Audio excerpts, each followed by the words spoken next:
Letter 538 by Charles Lamb. P.M. October 24, 1831.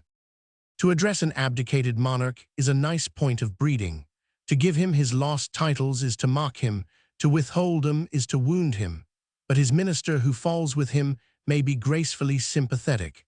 I do honestly feel for your diminution of honors, and regret even the pleasing cares which are part and parcel of greatness. Your magnanimous submission and the cheerful tone of your renunciation in a letter which, without flattery, would have made an article, and which, rarely as I keep letters, shall be preserved, comfort me a little. Will it please or plague you to say that when your parcel came I damned it, for my pen was warming in my hand at a ludicrous description of a landscape of an R.A., which I calculated upon sending you tomorrow, the last day you gave me. Now anyone calling in, or a letter coming, puts an end to my writing for the day. Little did I think that the mandate had gone out, so destructive to my occupation, so relieving to the apprehensions of the whole body of our race. So you see I had not quitted the ship while a plank was remaining. To drop metaphors, I am sure you have done wisely. The very spirit of your epistle speaks that you have a weight off your mind. I have one on mine, the cash in hand, which, as less truly says, burns in my pocket. I feel queer at returning it, who does not? You feel awkward at retaking it, who ought not? Is there no middle way of adjusting this fine embarrassment? I think I have hit upon a medium to skin the sore place over, if not quite to heal it. You hinted that there might be something under £10 by and by accruing to me devil's money. You are sanguine, say £7, tens, that I entirely renounce and abjure all future interest in, I insist upon it, and by him I will not name, I won't touch a penny of it. That will split your loss 1/2, and leave me conscientious possessor of what I hold. Less than your assent to this, no proposal will I accept of.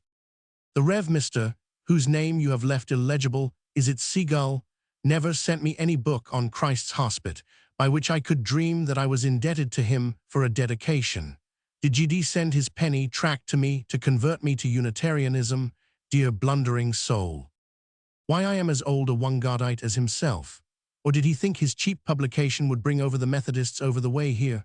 However, I'll give it to the pew opener, in whom I have a little interest, to hand over to the clerk, whose wife she sometimes drinks tea with, for him to lay before the deacon, who exchanges the civility of the hat with him, for him to transmit to the minister, who shakes hand with him out of chapel, and he, in all odds, will, with it.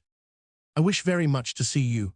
I leave it to you to come how you will. We shall be very glad, we need not repeat, to see your sister or sisters with you, but for you individually I will just hint that a dropping in to tea unlooked for about 5, stopping bread and cheese and gin and water, is worth 1,000 Sundays.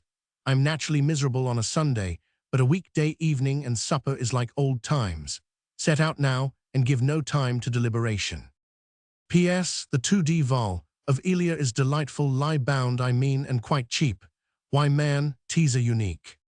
If I write much more, I shall expand into an article, which I cannot afford to let you have so cheap.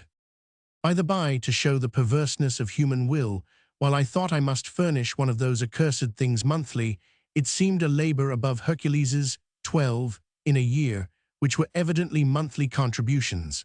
Now I am emancipated, I feel as if I had 1,000 essays swelling within me. False feelings both. I have lost Mr. Aitken's town address. Do you know it? Is he there? Your ex-lampoonist or lampunist from Enfield Oct. 24 or last day, but one for receiving articles that can be inserted. Moxon, finding the Englishman's magazine unsuccessful, gave it up suddenly after the October number, the 3rd under his direction. His letter to Lamb on the subject is not now forthcoming. The ludicrous description of a landscape by an R.A. is, I imagine, that of the Garden of the Hesperides in the Elia essay on the barrenness of the imaginative faculty in the production of modern art. See Vol. Roman II. Probably Turner's Garden of the Hesperides in the National Gallery. By devil's money, Lamb means money due for Satan in search of a wife. I do not identify. The Rev. Mr. I have not identified this gentleman. G.D. Penny tract. I have not found Dyer's tract.